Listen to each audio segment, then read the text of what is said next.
Hi guys, welcome to our series SSC CGL previous year paper solution. तो आज इस video में हम डिस्कस करने वाले हैं एसएससी सीजीएल 2019 का पेपर, जो पेपर हुआ था आपका 6 मार्च 2020 मॉर्निंग शिफ्ट में। तो इस पेपर की क्वांट सेक्शन के 1 से लेकर 25 तक सारे के सारे क्वेश्चन हम डिस्कस करेंगे दोस्तों इस वीडियो में। So without wasting the time, let's start with the question number 1 of this paper. तो क्वेश्चन नंबर 1 में क्या कहा गया? क्वेश्चन 1 में कहा गया हमें two tangents PA and PB are drawn to the circle with centre O from an external point. If angle OAB equals to 30 degree then angle APB is what. So अगर हम इसकी फिगर बनाएं तो हमें एक सर्कल कहा गया है, उसमें बोला गया कि दो टेंजेंट्स हम ड्रॉ करते हैं सेम पॉइंट से। P से A ड्रॉ का हो रहा है और P पॉइंट से ही आपका दूसरा टेंजेंट B ड्रॉ हो रहा है, PB। एंड बोला गया हमें कि with centre O if angle OAB जो है, एंगल OAB अगर मैं कहूँ तो आपका OAB हो गया आपका ये एंगल दोस्तों। ये अगर 30 डिग्री है देन पूछा गया हमें एंगल APB कितना होगा, एंगल APB कितना होगा ये पूछा जा रहा है हमें। तो that's a very easy question. आप इसका डायरेक्ट रिजल्ट भी याद कर सकते हैं क्योंकि ये एसएससी का पेट क्वेश्चन हो चुका है, काफ़ी बार पूछता है एसएससी, बहुत रिपीटेटिव क्वेश्चन है दोस्तों। तो आप इसको डायरेक्ट बोल सकते हो कि जो एंगल P होगा ना वो हमेशा ट्वाइस ऑफ एंगल यहाँ पर A होगा, मतलब ये वाला जो एंगल है इसका ट्वाइस होगा, यानी कि एंगल होगा 60 डिग्री, यानी option D is the right answer for this question. मैं बता भी देता हूँ क्यों हो रहा है दोस्तों ये। अगर मैं ये आपको पता है दोस्तों, OA जो है आपका रेडियस है और OB भी रेडियस है, यानी कि दोनों जो है आपके एंगल इक्वल है। सिमिलरली अगर मैं बात करूँ PA आपका टेंजेंट और PB आपका टेंजेंट है सेम एक्सटर्नल पॉइंट से। एक सिंगल एक्सटर्नल पॉइंट से अगर आप दो टेंजेंट्स ड्रॉ करते हैं तो दोनों की लेंथ होती है इक्वल, यानी कि PA will be equals to PB। अगर मैं ट्राइंगल PAB की बात करूं तो angles opposite to the equal sides will always be equal, ये आपको प्रॉपर्टी पता होगी। सो एंगल यहाँ पर PAB में एंगल A और एंगल B बराबर हो जाएंगे। एंड एक प्रॉपर्टी और, मतलब यहाँ पे सिर्फ प्रॉपर्टी यूज हो रही है और कुछ नहीं, आपको प्रॉपर्टी अच्छे से आनी चाहिए। प्रॉपर्टी क्या होती है दोस्तों, जो रेडियस और टेंजेंट है उनके बीच का एंगल होता है 90 डिग्री। तो आपको पता लग गया यहाँ पे अगर 90 डिग्री पूरा एंगल है तो मैं बोल सकता हूँ एंगल PAB हो जाएगा 90 माइनस 30 डिग्री, यानी कि 60 डिग्री। ये 60 डिग्री हो गया दोस्तों और ये इसके इक्वल था एंगल, तो ये 60 डिग्री हो गया। अगर दो एंगल 60 डिग्री है तो तीसरा एंगल बचा हुआ वो भी 60 डिग्री हो जाएगा दोस्तों। तो मैं बोल सकता हूँ कि आपका एंगल APB जो है वो 60 डिग्री है, यानी option D is the right answer. Now moving to the next question, question number 2। Question number 2 में क्या कहा गया हमें? ABC is an equilateral triangle PQR are the mid points of AB, BC and CA respectively. If the length of the sides of the triangle ABC is 8 cm, then the area of triangle PQR is। तो triangle ABC की अगर हम बात करें तो it is an equilateral triangle, यानी कि भी 60 है, आपका ये एंगल भी 60 है और ये एंगल भी 60 है। तो this is A, B and C। अब हमें कहा गया कि इनकी मिड पॉइंट्स को अगर हम ज्वाइन कर दें तो हमारे को P पॉइंट, Q पॉइंट और R पॉइंट मिलते हैं। एंड अगर उनसे मिला के हम एक ट्राइंगल बना दें तो उसका एरिया क्या होगा? तो दोस्तों इस केस में क्या होगा दोस्तों, आपको समझ में आता है कि यहाँ पे PR जो है आपके दोनों, P और R दोनों मिड पॉइंट्स हैं। अगर आप उनको मिलाओगे दोस्तों तो PR आपके BC के पैरेलल आ जाएगी। क्यों? क्योंकि AP का रेशो AB के बराबर होगा और AR का रेशो AC के बराबर होगा। सही बात। तो ऐसा अगर है दोस्तों तो आप बोल सकते हो कि ट्राइंगल APR जो है वो सिमिलर होगा आपका ट्राइंगल ABC के। अगर ऐसा है तो मैं बोल सकता हूँ PR अपॉन BC का रेशो जो होगा वो आपका AP अपॉन AB के रेशो के बराबर होगा। अब AP हाफ है दोस्तों और AB फुल है, तो मैं बोल सकता हूँ AP अपॉन AB का रेशो कितना हो गया? AP अपॉन AB का रेशो हो गया 1/2, यानी कि PR अपॉन BC का रेशो भी 1/2 होगा। और BC की लेंथ दी गई है हमें, सारी की सारी लेंथ जो है वो 8 सेंटीमीटर है। तो PR की वैल्यू हो गई आपकी 8 इंटू 1/2, यानी कि 4 सेंटीमीटर। तो PR की 4 सेंटीमीटर आ गई। सिमिलर वे में यहाँ पे भी 4 सेंटीमीटर आ जाएगी और ये भी 4 सेंटीमीटर आ जाएगी। अब आपको एरिया निकालना है, तो एरिया क्या हो जाएगा? √3/4। इक्विलैटरल ट्रायंगल का एरिया क्या होता है दोस्तों? इक्विलैटरल ट्रायंगल का एरिया होता है आपका √3/4 A²। ये हो गया आपका √3/4 इंटू A, यानी कि 4 का होल स्क्वायर। ये आपका 4 से 4 गया, यानी 4√3। Option C will be the right answer for this question. Now moving to the next question, question number 3। Question number 3 में क्या कहा गया हमें? क्वेश्चन नंबर 3 में कहा गया है हमें सॉल्व द फॉलोइंग इक्वेशन, यानी कि ये आपकी टोटल इक्वेशन यहाँ तक है दोस्तों, इसको ध्यान से देखिए। हमें कहा गया sin 40 upon cos 50 plus cosec 50 upon sec 40 minus 4 times of cos 50 into cosec 40। तो आपको पता है दोस्तों साइन ऑफ 90 माइनस थीटा जो है आपका होता है साइन थीटा। सिमिलर वे में कॉस ऑफ 90 माइनस थीटा जो है आपका होता है sine theta and cosec of 90 minus theta होता है आपका सेक थीटा। अगर मैं यहाँ पे देखूँ इसका मतलब क्या होगा दोस्तों, अगर आपके थीटा प्लस 90 माइनस थीटा, अगर मैं इसको मान लूँ एंगल ए है और ये मैं मान लूँ एंगल बी है, तो अगर एंगल ए और एंगल बी की वैल्यू का सम 90 डिग्री है तो मैं बोल सकता हूँ कि साइन थीटा और कॉस थीटा की वैल्यू कॉस साइन ए और कॉस बी की वैल्यू सेम होगी। तो अगर मैं इस इक्वेशन में ध्यान से देखूँ ये चीज़ों को पुट करूँ, क्योंकि 40 प्लस 50 90 है, तो साइन 40 की वैल्यू होगी कॉस 50 के बराबर, यानी कि आ गया 1 plus cosec 50 plus 40 90 again cosec theta की वैल्यू सेक थीटा के बराबर होगी, यानी कि अगेन 1 आ गया। अगेन यहाँ पे अगर हम देखें तो कॉस 50 दिया हुआ है, कॉस 50 की वैल्यू कितनी हो जाएगी, कॉस 50 मतलब कि कॉस 90 माइनस 40, ये हो जाएगा आपका साइन 40। सिमिलरली एक कॉसेक 40 दिया गया है, साइन 40 इंटू कॉसेक 40 हो जाएगा आपका 1। तो हमारे पास फाइनल आंसर आ गया 1 + 1 - 4 that will be equals to -2। और ये ऑप्शन कौन सा है, option number B. So option B will be the right answer for this question. Now moving to the next question, question number 4। Question number 4 एक अच्छा question है दोस्तों, इसको करना कैसे है, बहुत आराम से इजीली कर सकते हैं, इसको पूरा निकालने की जरूरत नहीं है आपको। इसमें कहा गया the average of the marks of 30 boys is 88 and when the top two scores were excluded the average mark reduced to 87.5. If the top two scores differs by 2, then the highest marks is what? तो हमें कहा गया कि 30% है जिनका average 88 है, and अगर हम इनमें से 2 स्कोरर्स निकालने हैं, यानी कि 28 स्कोरर्स ही बचे हैं हमारे पास, तो उनका एवरेज आता है 87.5 मार्क्स। अब हमें कहा गया कि दो जो टॉप स्कोर्स हैं उनका डिफरेंस है 2, यानी कि मैं बोल सकता हूँ अगर एक ने एक्स स्कोर किया होगा एक पर्सन ने और दूसरे ने वाई स्कोर किया होगा, तो एक्स माइनस वाई की वैल्यू हमें दी गई है 2। अब यहाँ से हम क्या निकाल सकते हैं, यहाँ से हम ये निकाल सकते हैं दोस्तों, यहाँ पर पहले एवरेज 88 था, अब एवरेज 87.5 हो गया, यानी कि कितना कम हुआ एवरेज कम हुआ है 0.5 का डिक्रीज हुआ है। पर 28 टोटल 28 में कितना डिक्रीज हुआ, ये हुआ होगा दोस्तों 28 इंटू 0.5 यानी कि 14। तो 14 मार्क्स जो है रिड्यूस हो गए हैं 28 लोगों में। अगर 28 लोगों का जो सम निकालेंगे हम और 30 लोगों का जो सम निकालेंगे, उनके सम में से आपका 14 मार्क्स कम हो गए हैं। तो मैं यहाँ से बोल सकता हूँ दोस्तों, अगर हम निकालें यहाँ पे x प्लस वाई, यानी कि टोटल सम जो है उनके मार्क्स का जो टॉप स्कोरर्स हैं, तो उनके सम कितना होगा दोस्तों, उनका एवरेज तो होगा ही होगा, प्लस उससे 14 और ज़्यादा होगा, क्योंकि वो उतना लेकर जा रहे हैं, अपने जाने पर उनके इतना कम हो जा रहा है, 14 मार्क्स कम हो जा रहा है 28 लोगों में, तो उतना वो एक्स्ट्रा लेकर रखे होंगे। यानी कि मैं बोल सकता हूँ 88 इंटू 2 कितना हो जाएगा आपका, 88 इंटू 2 होगा आपका 176 प्लस 14 मार्क्स और एक्स्ट्रा, तो ये हो गया आपका 196। तो x प्लस वाई की वैल्यू आ गई यहाँ से 196। ये इक्वेशन हमारी 1 हो गई, ये इक्वेशन हमारी 2 हो गई। अगर हम इन दोनों को ऐड कर दें तो 2x की वैल्यू आ जाएगी हमारी 198 और x की वैल्यू यहाँ से निकल के आ जाएगी आपकी, ये आया दोस्तों 190 वो 14, ये 190 आएगा ना कि 196। This will be 6 + 4 10 and this will be 190 and ये होगा आपका 192। तो x की वैल्यू आ जाएगी यहाँ से 2 9 18 एंड 2 6 12, तो ये आपका x की वैल्यू आ गई है यहाँ से 96। तो 96 ऑप्शन है, option number B. So option number B is the right answer for this question. Now moving to the next question, question number 5। Question number 5 में क्या कहा गया हमें कहा गया क्वेश्चन 5 में, if x cos a minus y sin a equals to 1 and x sin a plus y cos a equals to 4। तो हमें 17x² + 17y² की वैल्यू निकालनी है। अगर आप इन दोनों इक्वेशंस का स्क्वायर करके ऐड कर दोगे दोस्तों, तो आएगा क्या आपके पास, स्क्वायर करके ऐड करोगे तो आपके पास आएगा x² और ये ब्रैकेट में आएगा sin² a + cos² a, जिसकी वैल्यू होती है आपको पता है 1। सिमिलरली यहाँ पे भी आपका आएगा y² और ये आ जाएगा आपका sin² a + cos² यानी कि अगेन 1, और साथ में ये 2xy sin a नेगेटिव का और 2xy sin a पॉजिटिव का कट जाएगा, तो ये इक्वल आ जाएगा आपका दोस्तों 1 + 16 के, यानी x² + y² की वैल्यू आ गई हमारी 17। तो 17 टाइम्स ऑफ x² + y² की वैल्यू आ जाएगी 17 का स्क्वायर यानी 289। ये हमें पूछा भी गया है, तो 289 यानी option D is the right answer for this question. Now moving to the next question, question number 6। Question number 6 में क्या कहा गया हमें, A circular disc of area 0.64 pi meter square rolls down a length of 1.408 kilometers। यहाँ metre में है या kilometre में, the number of revolution it make is take pi equals to 22/7। तो हमें क्या कहा गया यहाँ पे, एरिया ऑफ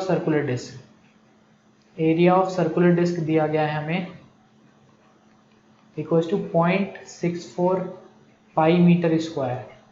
तो आपको पता है area of a circular disc क्या होता है, area of a circular disc होता है पाई इंटू आर स्क्वायर, यानी कि ये दिया गया हमें 0.64 पाई मीटर स्क्वायर।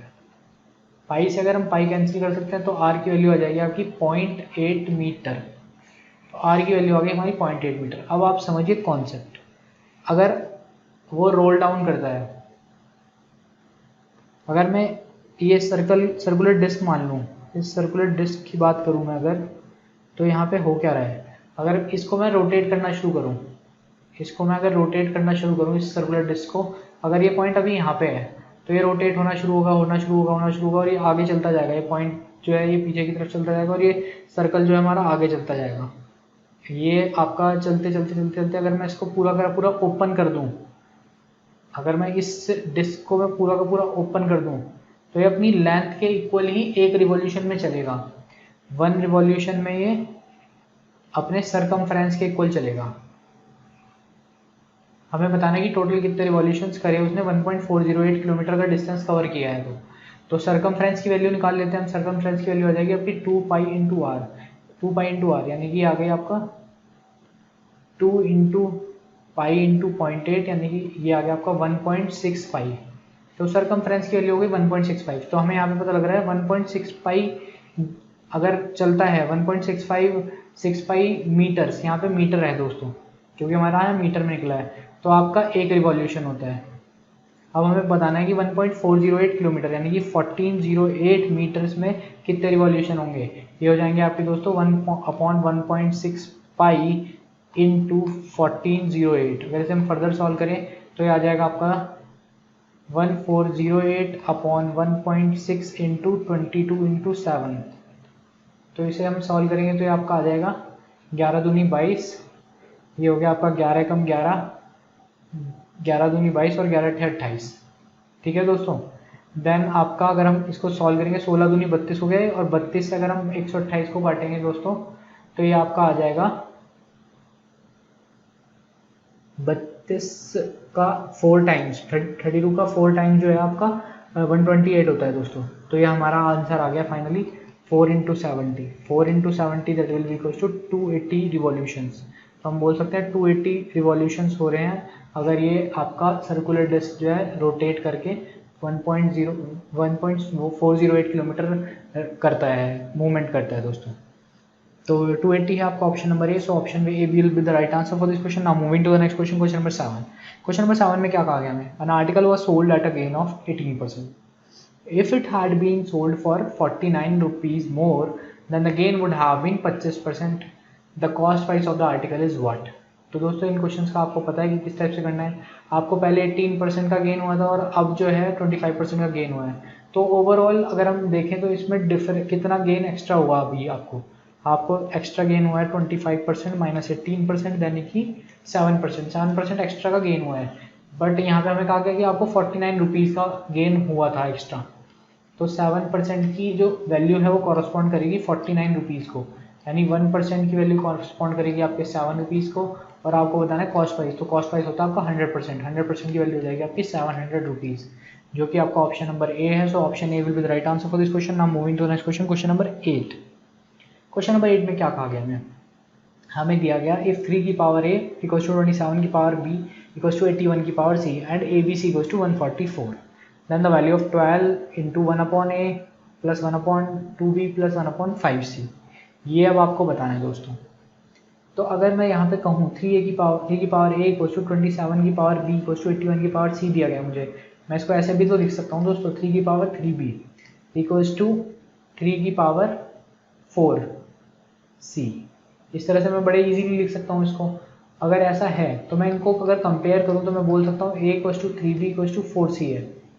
जब भी आपको इस टाइप से रिलेशन मिले और आपको निकालना हो दोस्तों a ratio b ratio c, तो आप बड़े इजीली निकाल सकते हो। आप क्या करो, इन दोनों पार्ट्स की मल्टीप्लाई करो जो इनके कोफिशिएंट्स हैं, तो वो हो गया आपका इतना a कितना यूनिट है ये पता लग जाएगा आपको, यानी कि हो गया आपका 12। सिमिलरली b में क्या करना है, आपको a और c के कोफिशिएंट्स को मल्टीप्लाई करना है, ये हो गया 4, और c निकालने के लिए आपको इनके कोफिशिएंट का मल्टीप्लाई करना है, यानी कि हो गया आपका दोस्तों 3। तो हमें पता लग गया a ratio b ratio c कितना है, 12 रेशो 4 रेशो 3। अब हमारे को बताना है कि ABC की वैल्यू दी गई है हमें 144, यानी कि हम बोल सकते हैं 12 into 4 into 3, 12 into 4 into 3 units की वैल्यू, यहाँ पे यूनिट्स है, यूनिट्स की वैल्यू आपको 144 दी गई है। तो 1 यूनिट की वैल्यू कितनी हो गई आपकी 12 इंटू 12 144, यानी कि ये 1 ही हो गई दोस्तों। 1 यूनिट की वैल्यू आपकी 1 हो गई है अगर यहाँ पर, तो A की वैल्यू 12 होगी, B की वैल्यू 4 होगी और C की वैल्यू 3 होगी। अब अगर हम यहाँ पे पुट करें तो हमारे पास आंसर आएगा 12 into 1/12 plus 1/4 to the 8 plus 1/5 3 the 15। अगर मैं इसका एलसीएम ले लूँ तो ये आ जाएगा मेरे पास 8 इंटू ये हो गया आपका 324, ये हो गया आपका 240 इंटू 12, तो ये हो गया आपका 20 30 प्लस 15 कम 15 और 15 90, ये आ जाएगा आपका फाइनली, ये आ गया आपका दोस्तों 20 प्लस 30 50, 50 प्लस 10 60, 60 और 6 66, 66/240 इंटू 12, यानी कि आपका आ गया 12 दूनी 24 20 और फाइनली आ गया आपका 33/10, यानी कि हमारा फाइनल आंसर आ रहा है दोस्तों 33/10। 33/10 जो हमारा करेक्ट आंसर होगा, जो कि आपका ऑप्शन नंबर सी भी है। So option C will be the right answer for this question. Now moving to the next question, question number 9। Question number 9 आपकी स्क्रीन पे आ गया दोस्तों, इसको सॉल्व करना शुरू कीजिए। तो इसमें कहा गया ये आपका -22 है, इधर लिख लीजिए। तो हमें पूछेगा what is the value of a cube plus B cube plus C cube -3abc, -3abc इसकी वैल्यू पूछी गई है। हमें a plus B plus C की वैल्यू दी गई है, ab plus B C plus C A की वैल्यू दी गई है और a cube plus B cube plus C cube -3abc की वैल्यू दी गई है। तो ये भी अगेन बहुत रिपीटेटिव क्वेश्चन है, इसको याद कर लो अच्छे से कि ये क्वेश्चन आना ही आना है दोस्तों आपके पेपर में। बहुत चांसेस हैं कि आपके पेपर में ये क्वेश्चन देखने को मिलेगा। तो यहाँ पर अगर हम देखें a cube plus B cube plus C cube -3abc की वैल्यू निकालनी है हमें, तो हमें यहाँ पे a cube plus B cube plus C cube -3abc का फॉर्मूला निकालना होगा। वो होता क्या है दोस्तों, इसका फॉर्मूला होता है आपका a plus B plus C into A square plus B square plus C square minus A B minus B C minus C A. अब आपको पता है a plus B plus C की वैल्यू पता है आपको, A B B C C A B plus B C plus C A की value पता है आपको। पहले यहाँ पे a square plus B square plus C square की वैल्यू नहीं पता, वो निकालनी पड़ेगी आपको। तो a प्लस बी प्लस सी का होल स्क्वायर जो है उसकी वैल्यू क्या होती है, वो होती है आपकी a square plus B square plus C square plus twice of A B plus twice of B C plus twice of C A. तो a plus B plus C कितना है हमारा 9 का होल स्क्वायर यानी 81, और आपका ये twice of A B plus B C plus C A कितना होगा आपका, ये है आपका दोस्तों -22 दिया गया है, तो ये हो गया आपका -44। तो ये आपका a square plus B square plus C square, तो यहाँ से हमारी निकल के आ गई a square plus B square plus C square की वैल्यू 81 प्लस 44, ये हो गई आपके दोस्तों 125। तो अब हम यहाँ पे पुट कर लेते हैं a plus B plus C की वैल्यू थी हमारी 9 इंटू 125 और माइनस माइनस प्लस यानी कि प्लस 22, ये आ गया आपका 9 इंटू ये हो गया आपका दोस्तों 147, 9 इंटू 147। अगर आपको यहाँ पे देखोगे तो 9 इंटू 100 होता है 900, तो 900 से बड़ी वैल्यू आने वाली है, और 9 इंटू 7 क्या है दोस्तों 3, यूनिट डिजिट है 3। तो आपकी यूनिट डिजिट 3 जो है सिर्फ ऑप्शन ए और बी में है, तो हम बोल सकते हैं कि, और ऑप्शन ए है आपका 9 से छोटा, मतलब 900 से छोटा, तो ऑप्शन ए भी एलिमिनेट हो गया डायरेक्टली, ऑप्शन बी आपका करेक्ट आंसर हो जाएगा। Now moving to the next question, question number 10। Question number 10 में क्या कहा गया, A shopkeeper marks the price of an article in such a way that after allowing a discount of 22%, he gets a gain of 11%. If he marked the price, or if the mark price is rupees 888, then the cost price of the article is what? तो आपको already मैंने बताया कि आपको इन question में direct relation लगाना है MP upon CP का, जो कि होता है आपका 100 plus minus profit slash loss percent upon 100 minus discount percent.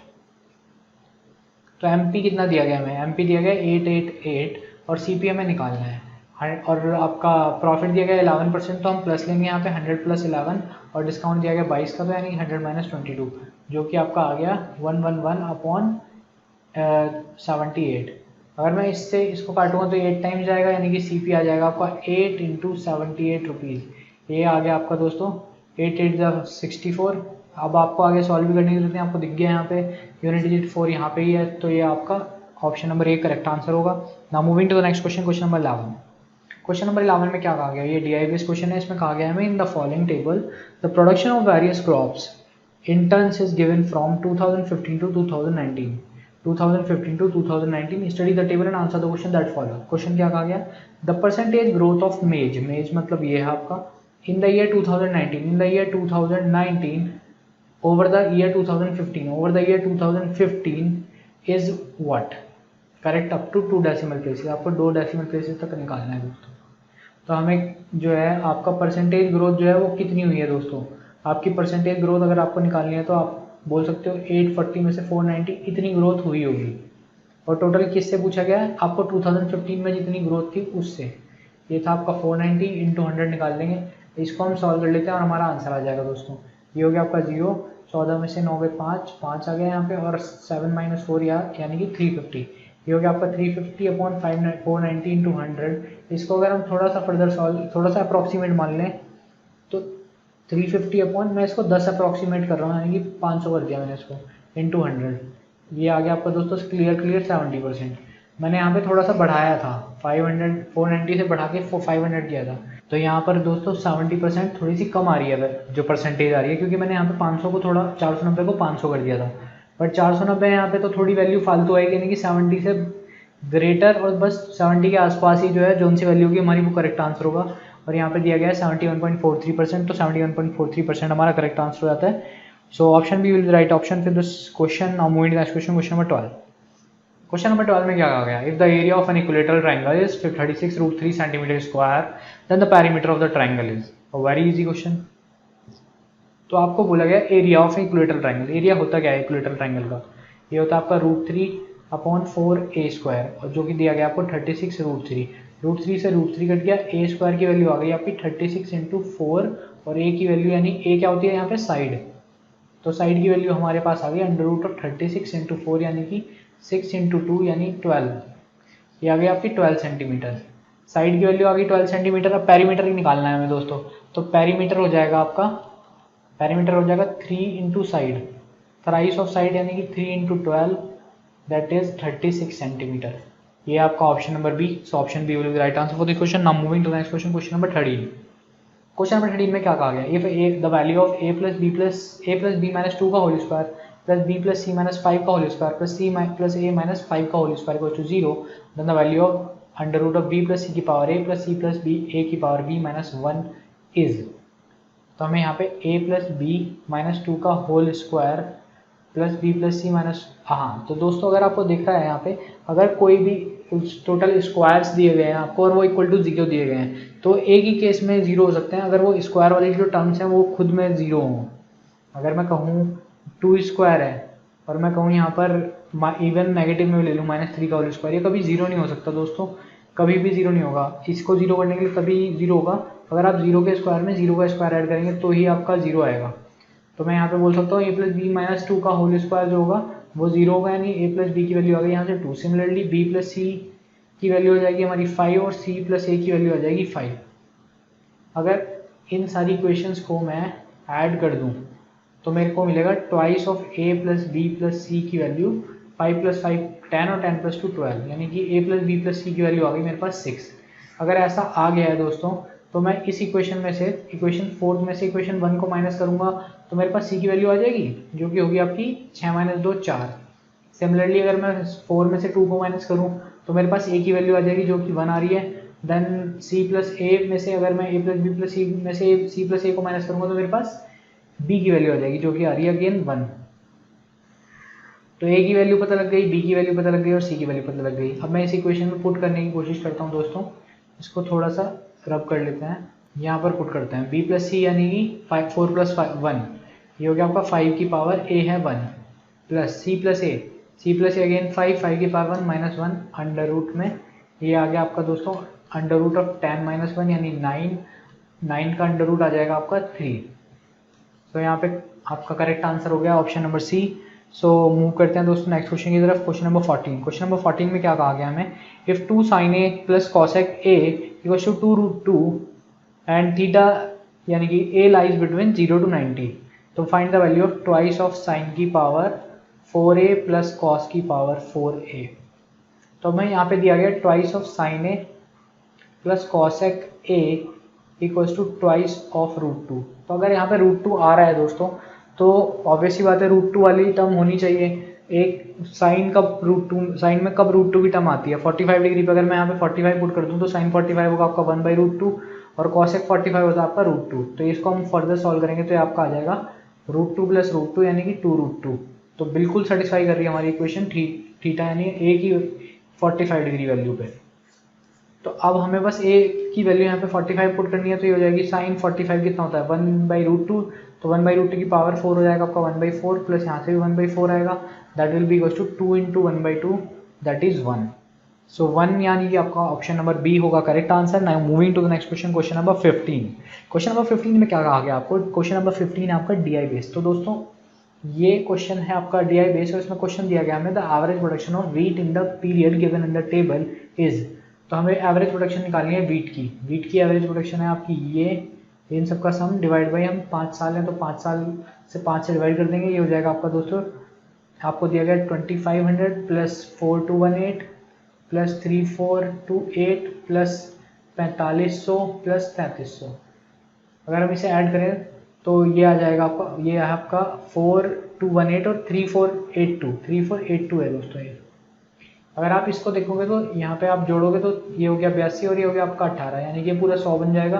तो ये हो गया आपका 43 प्लस 34 यानी कि ये हो जाएगा आपका 43 प्लस 4 47 और 47 प्लस 3 7, तो 7700 ये हो गया आपका, ये 2500 है, ये आपका 4500 और 4500 प्लस 3300। तो ये अगर इसको जोड़ेंगे तो ये आ जाएगा आपका 7700 प्लस 3300 हो जाएगा आपका 7 3 10 और 7 3 10 और 11, तो 11000 11,000 प्लस 45 प्लस 5 50 और 50 और 20 70 यानी कि 70,000। तो टोटल सम आ गया आपका 18,000 और हमें इसका निकालना है एवरेज, तो डिवाइड कर देंगे 5 से, ये आ जाएगा आपका 5 या 15 और 5 से 30 3600। तो 3600 जो है आपका एवरेज प्रोडक्शन है व्हीट का इन टन्स, क्योंकि हमें सारा डाटा टन्स में दिया गया है तो इन टन्स में ही हम निकाले 3600। So option A will be the right answer for this question. Now moving to next question, question number 16।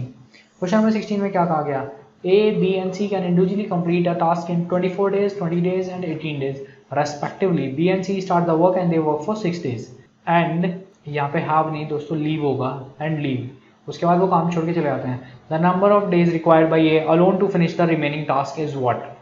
तो हमें क्या हो गया है यहाँ पे कि ए बी सी 3 इंडिविजुअल्स हैं जिनके इंडिविजुअल यानी कि अलोन कितने दिन में वो काम खत्म कर देते हैं, वो टाइम दिया गया है हमें 24 डेज में ए अलोन कर लेता है, बी अलोन 20 डेज में फिनिश कर लेता है काम को और सी अलोन जो 18 डेज में फिनिश कर देता है। तो हमें कहा गया बी और सी स्टार्ट करते हैं टास्क को और वो 6 डेज में काम खत्म कर लेता है, तो उनके नंबर ऑफ डेज बताने हमें ए अलोन के फिनिश करने के लिए टास्क को। तो यहाँ पे दिखता है हमें ए बी सी, हमें ए का 24 दिया है, बी का 20 और सी का 18। अगर मैं एक वर्क को मान लेता हूँ, सपोज कर लेता हूँ मैं वर्क कितना मान लूँ मैं, तो वर्क मान लूँगा मैं दोस्तों इन सबका एलसीएम मानूंगा, तो इससे क्या होगा मेरी कैलकुलेशन खत्म हो जाएगी, बहुत सारी बच जाएंगी। तो ये हो गया आपका दोस्तों एलसीएम हो जाएगा इसका एलसीएम हो जाएगा आपका 360 यूनिट्स, ये हमने मान लिया वर्क, ये हमारा टाइम दिया था। अब हम निकाल सकते हैं यहाँ से एफिशिएंसी यानी 1 डे वर्क, एक दिन में कितना कार्य करता है। तो हम बोलते हैं दोस्तों वर्क डन जो होता है आपका टाइम इनटू एफिशिएंसी होता है, दैट मीन्स आपको पता लगा है यहाँ से कि एफिशिएंसी हो गई आपकी वर्क डन अपॉन टाइम। सो एफिशिएंसी ओवर 1 डे वर्क जो होगा वो होगा आपका 360 अपॉन 24 करते हैं हम, तो हमारे पास आ जाएगा ये हो गया आपका दोस्तों 9 कह रहा हूँ मैं, ये हो गया आपका दोस्तों 15। सिमिलरली 20 से 360 से 20 को डिवाइड करेंगे हम तो 18 आ जाएगा एंड 360 को 18 से डिवाइड करेंगे तो हमें 15 मिल जाएगा, 20 मिल जाएगा, 18 दूनी 36। तो ए का 1 डे वर्क है 15 यूनिट्स, बी का 1 डे वर्क 18 यूनिट्स है और सी का 1 डे वर्क है 20 यूनिट्स। दैट मीन्स दैट कि A can complete 15 units of work in a day and similarly B can complete 18 units of work in a day and C can complete 20 units of work in a day. And now we have been told that B and C start the task and they work for 6 days। It means कि B और C ने start किया काम को और वो 6 दिन तक काम करते हैं, तो उनकी एफिशिएंसी 18 + 20। अगर उनकी कंबाइंड एफिशिएंसी की बात करूँ तो मैं कंबाइंड एफिशिएंसी आ जाएगी 20 + 18 दैट विल बी 38। तो ये बी प्लस सी की एफिशिएंसी है, एफिशिएंसी मतलब 1 डे वर्क, वो मिलके एक दिन में 38 यूनिट काम कर सकते हैं। तो 6 डेज में कितना काम कर लेंगे वो, 6 डेज में वर्क कंप्लीट हो जाएगा आपका 6 × 38 दैट विल बी 6 8 जा 48 कैरी ओवर 4 6 3 जा 18 + 4 22 228 यूनिट्स काम कंप्लीट हो चुका। तो रिमेनिंग वर्क कितना बचा, रिमेनिंग वर्क बच गया हमारे पास 360 माइनस 228, ये आ गया आपका 10 में से 8 गए 2 बचे, 5 में 2 गए 3 बचे, 132 यूनिट्स। तो 132 यूनिट्स का बचा हुआ काम है, और बचा हुआ काम करना किसको है, ए अलोन को। ए की एफिशिएंसी कितनी है 15, तो वी कैन से कि time taken by A to finish remaining work equals to हो जाएगा 132 अपॉन ए की एफिशिएंसी यानी 15, ये आ गया आपका 3 5 15, 3 4 12, 3 4 12, 5 8 40 एंड 8 होल 4/5। 8 होल 4/5 डेज में कंप्लीट कर देगा ए अलोन आपका रिमेनिंग वर्क को, जो कि आपका ऑप्शन नंबर सी है। तो option C will be the right answer for this question. Now moving to the next question, question number 17। Question number 17 में क्या कहा गया हमें, what will the difference in compound interest on sum of 7800 at 8% for 1 year when the interest is paid yearly and half yearly. तो बहुत ध्यान से समझिए दोस्तों, यहाँ पे हो क्या रहा है। आपका एक केस है 8% पर एनम का रेट जो है आपका, उस पे कंपाउंड इंटरेस्ट लगा रहे हैं हम 7800 पे। हम जो कंपाउंड इंटरेस्ट लगा रहे हैं वो 8% पर एनम के हिसाब से लगा रहे हैं और 1 साल के लिए लगा रहे हैं। तो मैं बोल सकता हूँ 8% ही रेट होगा, इफेक्टिव रेट, जो कि आपका 7800 पे लग रहा होगा। सिमिलरली यहाँ पे क्या होगा, अब हाफ ईयरली अगर लगने लगा तो हमारा जो फाइनल रेट होगा वो हाफ हो जाएगा, R/2, यानी इनिशियल रेट के हाफ हो जाएगा, यानी 4% लगेगा रेट। और लगेगा कितने टाइम पीरियड के लिए, टाइम पीरियड मतलब कितनी साइकिल्स के लिए लगेगा। ये हो जाएगा आपका टोटल एक साल में कितनी बार, एक हाफ ईयरली आता है, तो 2 बार एक हाफ ईयरली आता है, यानी टाइम पीरियड हो गया आपका ट्वाइस। तो अब यहाँ पे क्या हो रहा है दोस्तों, 4% जो है हम पहले हाफ ईयरली मतलब 6 महीने में जो आपका 7800 होगा उस पर क्या लगेगा, पहले 4% लगेगा, 6 महीने बाद फिर क्या होगा, जो अमाउंट हमें मिलेगा उस पर अगेन 4% लगेगा, और फाइनल हमारे पास जो होगा वो पैसा मिलेगा। अगर मैं इस गैप को फिल कर लूँ और बता दूँ यहाँ पे क्या इफेक्टिव रेट है, तो मेरा फाइनल आंसर यहाँ पे डायरेक्टली आ जाएगा, और वो मैं निकाल सकता हूँ दोस्तों। क्यों, क्योंकि रेट ऑफ इंटरेस्ट जो कंपाउंड इंटरेस्ट में होता है वो इंटरेस्ट पे इंटरेस्ट लगता है, यानी कि ये सक्सेसिव इंक्रीमेंट का केस है। तो मैं यहाँ पे बोल सकता हूँ कि आपका इफेक्टिव रेट जो हो जाएगा, इफेक्टिव रेट हो जाएगा आपका 4 + 4 + 4 × 4 अपॉन 100 हो जाएगा, that will be equal to 8 + 0.16, यानी 8.16 हो जाएगा। अब हमें कहा गया कि दोनों के कंपाउंड इंटरेस्ट जितने भी हमारे पास इंटरेस्ट ऑब्टेन होंगे, अगर हम 8.16% लगाएं और 8% लगाएं, तो हमें जो इंटरेस्ट ऑब्टेन हो रहे हैं उनका डिफरेंस क्या होगा। तो वो डिफरेंस कितना होगा दोस्तों, यहाँ पे 8.16 है, यहाँ पे 8% है, तो मैं बोल सकता हूँ 0.16% डिफरेंस जो होगा उनका 0.16% होगा। 0.16% ऑफ 7800 निकालना है यहाँ पे, ये आ जाएगा आपका दोस्तों 16/100 × 100 × 7800, that will be equal to, यहाँ से आ गया आपका 6 8 जा 48, 6 8 जा 48, यानी कि लास्ट डिजिट जो होगी 8 होगी, और यहाँ पे 2 जीरोज हैं, तो यानी कि इसके पहले एक डिजिट आएगी और फिर पॉइंट लगेगा। और इस टाइप से आपका कौन सा ऑप्शन दिया हुआ है, आपके ऑप्शन ए और ऑप्शन बी दिया है, तो ऑप्शन सी और डी तो कट जाता है दोस्तों। तो यहाँ पर ये इस फॉर्म में आएगा, और आपका जो है 16 अगर मैं इसको थोड़ा सा अप्रॉक्सीमेट मान लूँ तो 16 × 80 हो जाएगा, और 16 8 हो गया आपका कितना होता है आपका, 16 8 होता है आपका 128, तो ये 12 पॉइंट समथिंग के अप्रॉक्स आएगा, यानी कि 12 पॉइंट समथिंग के अप्रॉक्स, और लास्ट में 8 हो दोस्तों। तो ये है आपका ऑप्शन नंबर बी में, so option B will be the right answer for this question. Now moving to the next question, question number 18। Question number 18 में क्या कहा गया, in the following table the production of various crops is given from 15 to 19, 15 to 19, study the table and answer the question that follows. The difference in tons between the average production of barley and average production of rice. तो average production of barley and average production of rice निकालना है हमें। Rice में कितनी है दोस्तों, 415 + 520 + 585 + 625 + 600। Similarly barley में देखें तो हम 975 है, देन 825 है, देन आपका 700 है, देन 625 + 775। इनका कैलकुलेशन करें हम तो ये हो जाएगी आपकी 5 + 5 10, 10 + 5 15, तो ये हो गया आपका 15। यहाँ से कैलकुलेट करेंगे 1 + 2 3, 3 + 8 11, 11 + 2 13, 13 यानी कि 130। अगेन 5 + 4 9, 9 + 5 14, 14 + 6 20 एंड 20 + 6 26, ये हो गया आपका 2600। तो टोटल आपका आ गया 2745, 2745 यहाँ से आ गया दोस्तों। ये आपका राइस का है और ये आपका है मेज का, वो सॉरी बार्ले का। इसे कैलकुलेट करेंगे हम तो ये 5 + 5 10, 10 plus 0 10, 10 plus 5 15, and 15 plus 5 20. Then 7 plus 2 is 9, and 9 plus 2 11, 11 plus 7 18, यानी 180. Again 9 plus 8 17, 17 plus 7 24, 24 plus 6 30, 30 plus 7 37. ये हो गया आपका 3700. तो आपका आ गया दोस्तों ये 3700 प्लस 200 यानी कि 3900. अब हमें बताना है दोस्तों यहाँ पर जो इनका जो डिफरेंस मतलब इनका एवरेज का डिफरेंस कितना है. तो एवरेज का डिफरेंस हम यहाँ से निकाल सकते हैं दोस्तों. इनके डिफरेंस को निकाल के हम अगर 5 से डिवाइड करते हैं तो भी एवरेज का डिफरेंस के बराबर ही होगा वो दोस्तों. तो 38,900 माइनस 2745 क्या होगा. 10 में से 5 गया 5 बचा, 9 में 4 गया 6 बचा आपका, और 8 में 7 गया 1 बचा, और सिमिलरली 3 में से 2 गया तो 1 बचा. तो ये आपका आ गया दोस्तों 1165/5. ये आ गया है आपका 5 दूनी 10, 5 तिया 15 और 5 तिया 15, 5 दूनी 10, 5 तिया 15 और ओके. यहाँ पे दोस्तों 5 आएगा. 9 माइनस 4, 10 में से 5 गए 5 बचे, तो 9 में से 4 5 बचेंगे ना. तो यहाँ पे 1155 आएगा, और ये 5 दूनी 10 और 5 तिया 15 और 5 से कम 5 यानी 231. तो 231 दोस्तों 231 टन्स जो होगा आपका करेक्ट आंसर होगा, यानी option A will be the right answer for this question. Now moving to the next question, question number 19. Question number 19 में क्या कहा गया हमें. If plus means minus, minus means plus, multiply means divide, and divide means multiply, then the value of this expression. तो ये mathematical operation का यहाँ पे इन्होंने मैथमेटिकल ऑपरेशन और सिंप्लीफिकेशन को दोनों को कंबाइन करके क्वेश्चन बना दिया यहाँ पे. तो इसमें हमें क्या करना है यहाँ पे दोस्तों, जैसे जैसे हमें कहा गया है उसी हिसाब से हम वैल्यूज़ को पुट कर लेंगे. मल्टीप्लाई का मीनिंग दिया गया है यहाँ पे डिवाइड. मल्टीप्लाई का अगर मीनिंग डिवाइड है तो हम यहाँ पे लिख लेते हैं 30 डिवाइड बाई 5 प्लस अगेन में यहाँ पे लिखा गया दोस्तों 84 मल्टीप्लाई बाई 6. इसको भी हम डिवाइड में चेंज कर लेंगे. एंड डिवाइड बाई 5 लिखा है. डिवाइड का मीनिंग मल्टीप्लाई है, तो यहाँ पे मल्टीप्लाई इंटू 5 लिखेंगे.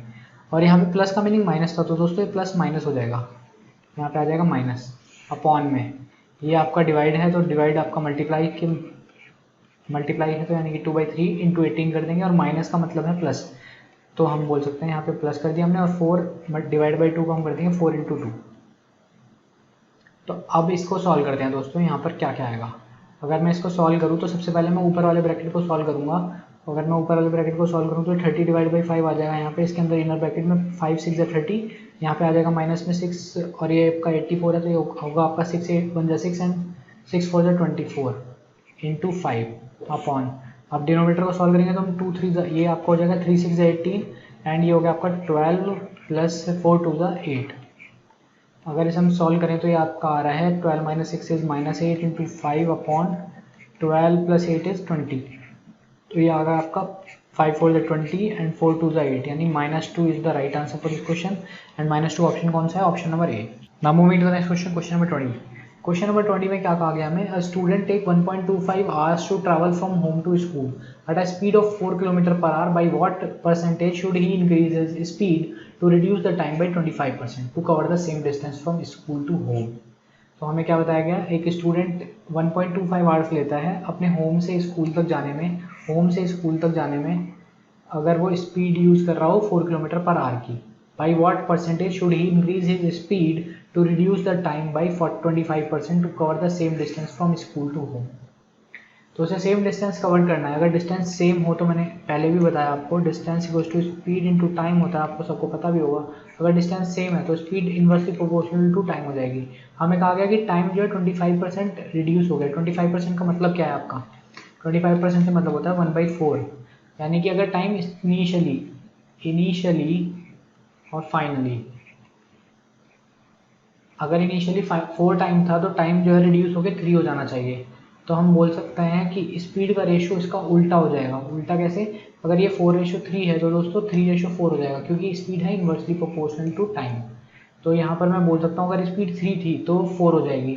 अगर ऐसा है तो कितना इंक्रीज हो रही है. स्पीड इंक्रीज हो रही है 1. कितने से इंक्रीज हो रही है 3 से. 100 पे कितना 33 होल 1/3%. तो दोस्तों आपको जो ये वैल्यूज दी गई थी ना 1.24 आवर्स और 4 किलोमीटर पर आवर, इनको यूज़ करने मत लग जाइएगा. बहुत ज़्यादा कैलकुलेटिव हो जाएगा और जस्ट टाइम भी आपका बहुत ज़्यादा किल करेगा. सो ऑप्शन में A will be the right answer for this question. चलिए अब नेक्स्ट क्वेश्चन की तरफ बढ़ते हैं. 21 क्वेश्चन क्या कह रहा है. If a sum of 1180 is to be divided among A, B and C such that 2 times of A share, 5 times of B share, 7 times of C share are equal, then A share is what. तो हमें कहा गया कि 2 times, अगर A का share A ही मान लूँ मैं, और बी का शेयर बी ही मान लो, तो 2 टाइम्स ऑफ ए का शेयर जो है आपका 5 टाइम्स ऑफ बी शेयर है and 7 time of C share है।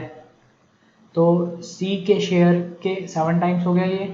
तो अब हमारे पास, मैंने अभी थोड़ी देर पहले क्वेश्चन में आपको बताया था कि अगर आपको इससे रेशो निकालना हो ए बी और सी का, तो आप इजीली निकाल सकते हो। आप इनके कोफिशिएंट, जो बी और सी के कोफिशिएंट है, वो ए का रेशो में ए का यूनिट होगा, यानी कि 5 7 से 35, तो ए की वैल्यू ये होगी। एंड बी को कॉरस्पॉन्ड कौन करेगा, 2 और 7, यानी कि 2 7 से 14। सिमिलरली सी को कॉरस्पॉन्ड करने वाले होंगे यहाँ पे 2 और 5, यानी कि 10। तो 35:14:10 जो है आपका ए रेशो बी रेशो सी हो गया। अब हमें दिया गया है इनका सम जो है 1180 है। अगर इनका सम 1180 है तो ए का शेयर कितना होगा। अगर मैं कहूँ इनका सम कितना है दोस्तों, 35 + 14 हो जाएगा आपका 49, और 49 + 10 हो गया आपका 59। तो 59 यूनिट्स की वैल्यू, 59 यूनिट्स की वैल्यू दी गई है मेरे को 1180। तो सिमिलरली 1 यूनिट की वैल्यू कितनी आ जाएगी यहाँ से, 1180/59, और ये आ गई आपकी 59 2 118, ये 1 यूनिट की वैल्यू आ गई 20। सिमिलरली ए का शेयर पूछा गया, तो ए का शेयर कितना है 35 यूनिट, तो 35 यूनिट की वैल्यू हो जाएगी हमारी 35 × 20, that will be equal to ₹700। ₹700 है आपका option number D. So option D will be the right answer for this question. Now moving to the next question, question number 22 question क्या है, very easy question. If the number 687x29 is divisible by 9, then the value of 2x is what? तो divisibility rule of 9 क्या बोलता है, divisibility rule of 9 बोलता है हमें कि आपका sum of all digits of a number must be divisible by 9। तो मैं बोल देता हूँ 6 + 8 + 7 + x + 2 + 9 जो है डिविजिबल बाई 9 होना चाहिए। इसको थोड़ा सा इजी सॉल्व करने के लिए आपको जो भी 9 से डिविजिबल, अगर आपका 9 आ गया है दोस्तों, इसमें मैं 9 में को ऐड करूँ या ना करूँ उससे फ़र्क नहीं पड़ेगा, क्योंकि उसके बावजूद भी जो टर्म आएगी मेरे पास वो 9 से डिविजिबल ही होगी। तो मैं 9 वाले पार्ट्स को हटा देता हूँ, इसको हटा दिया मैंने, 7 + 2 9 बना रहा, तो 9 को हटा दिया। तो मेरे पास 14 + x की वैल्यू जो है ना दोस्तों, वो 9 से डिविजिबल होनी चाहिए। 14 + x की वैल्यू अगर 9 से डिविजिबल है, तो 14 से जस्ट बड़ा ऐसा कौन सा नंबर है जो 9 से डिविजिबल होता है, वो होता है 18 दोस्तों। तो x की वैल्यू यहाँ से आ गई 18 - 14, दैट विल बी 4। अगर x की वैल्यू 4 आ गई है यहाँ पे, तो x की वैल्यू कितनी आ जाएगी, 4 2 8। अब यहाँ पे देखिए दोस्तों, 4 भी दिया है इन्होंने ऑप्शन में और 8 भी दिया है, तो गलती से x की वैल्यू 4 निकालने के बाद सीधा आंसर मत मार दीजिएगा। थोड़ा सा केयरफुल होने की जरूरत होती है एग्जाम हॉल में, और बाकी को चीज़ें हो जाती हैं दोस्तों। तो क्वेश्चन नंबर 23 की बात करें, तो क्वेश्चन नंबर 23 में क्या कहा गया हमें, the population of a city increases by 30%। The population of a city increases by 30% in the first year and decreases by 15% in the next year. If the present population is 11, ये दोस्तों 1000 में होगी, क्योंकि नीचे भी ऑप्शन में 1000 में दिया है, तो 11,050 then the population 2 years ago was। तो हमें बताया गया कि population of a city increase by, मतलब कि पहले ईयर में वो 30% इंक्रीज होती है, फिर उसके बाद जो है वो डिक्रीज हो जाती है, 15% के डिक्रीज हो जाता है। तो फाइनली होता क्या है कि लास्ट 2 ईयर के बाद जो है पॉपुलेशन हमारी पूछी गई है कि 2 ईयर पहले पॉपुलेशन क्या थी। तो अभी हमें प्रेजेंट पॉपुलेशन बता दी है कि वो है आपकी 11,050। हमें पूछा गया कि 2 ईयर पहले पॉपुलेशन क्या थी, तो मैं बोल देता हूँ 2 ईयर पहले पॉपुलेशन जो थी आपकी पॉपुलेशन रही थी वो x थी, x पर्सन्स थे पॉपुलेशन में। अब मैं बोल सकता हूँ दोस्तों 30% की वैल्यू आपको पता होगी, 30% की वैल्यू आपको पता है होती है 3/10, और 15% की वैल्यू कितनी होगी आपकी, 15% की वैल्यू होगी आपकी 3/20, 15% की वैल्यू। तो मैं यहाँ पे चेन रूल लगाने वाला हूँ, बस और कुछ नहीं।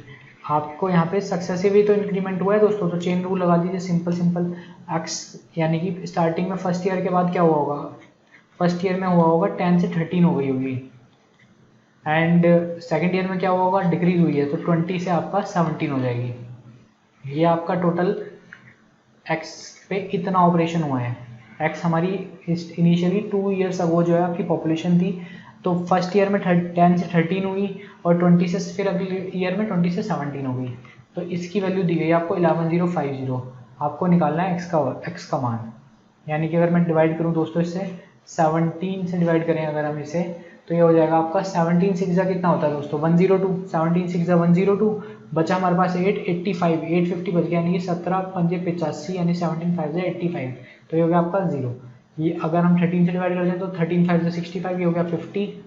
देन अगर हम बात करें यहाँ पे x की वैल्यू आ गई आपकी 50 इंटू 200, ये हो गया आपका दोस्तों 10,000।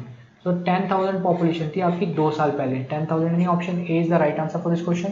तो इनिशियली आपकी 10,000 पॉपुलेशन थी, अगर 10,000 पॉपुलेशन 30% फर्स्ट ईयर में बढ़ी और 15% नेक्स्ट ईयर में बढ़ी हो तो टोटल पॉपुलेशन हो जाती है आपकी 11,050। तो दोस्तों नेक्स्ट क्वेश्चन की तरफ बढ़ते हैं। Question number 24। क्वेश्चन नंबर 24 है आपका DIY बेस्ड क्वेश्चन। इसमें कहा गया हमें the highest growth of sugarcane production. Sugarcane production है आपकी ये over its previous year is recorded in year, मतलब कि यहाँ से यहाँ तक कितना इंक्रीज हुआ, यहाँ से यहाँ तक कितना इंक्रीज हुआ, यहाँ से यहाँ तक कितना इंक्रीज हुआ, देन यहाँ से यहाँ तक कितना इंक्रीज हुआ, ये आपको बताना है। तो मैं बोल दूँ 2016 में कितना इंक्रीज हुआ है। 2016 में 11,000 से 1120 हो गया, यानी कि 120 का इंक्रीज हुआ।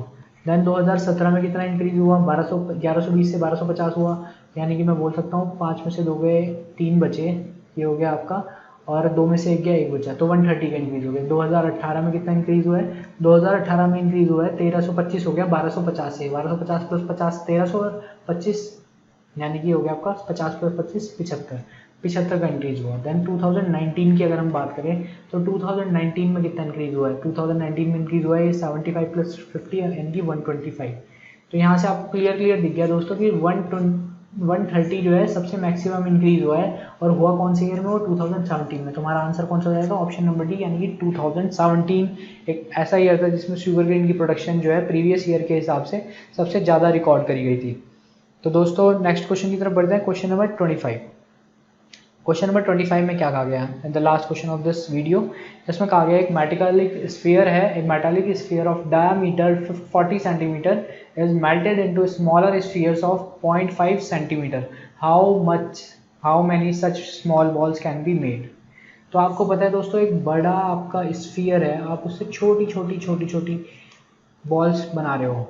इसकी जो डायमीटर है वो दी गई है आपको 40 सेंटीमीटर। इनकी जो रेडियस है, इसकी रेडियस जो है, रेडियस दी गई है आपको इनकी 0.5 सेंटीमीटर।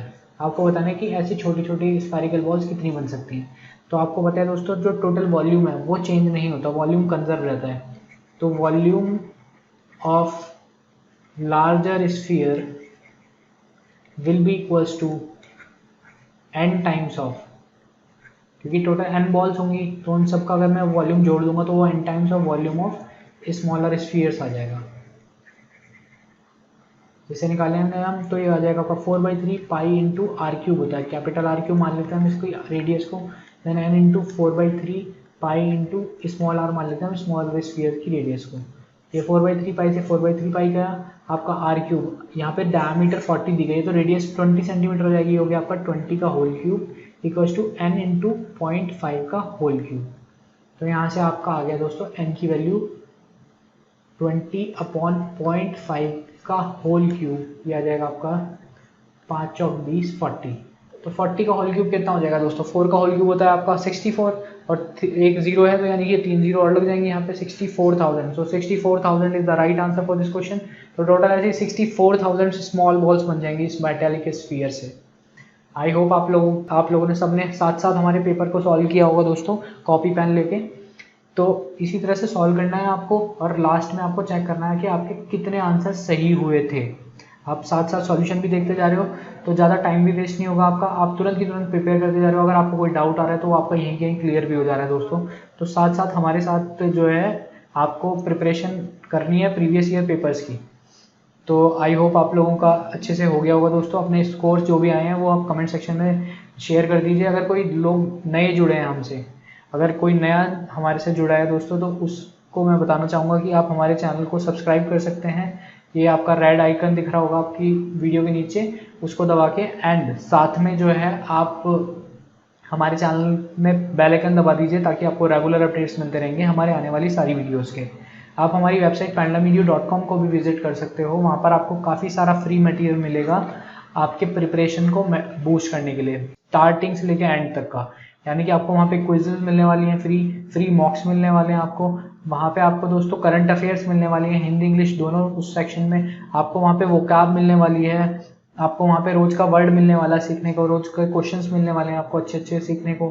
आपको वहाँ पे एग्जाम से रिलेटेड जो भी इन्फो है वो सबसे पहले मिलने वाली है दोस्तों। अगर आपको कोई नोटिफिकेशन आता है तो वो आपको वहाँ पे तुरंत अपडेट होकर मिलेगा। तो दोस्तों जाइए वेबसाइट को भी विजिट कीजिए और हमारे चैनल से प्रिपेयर करते रहिए।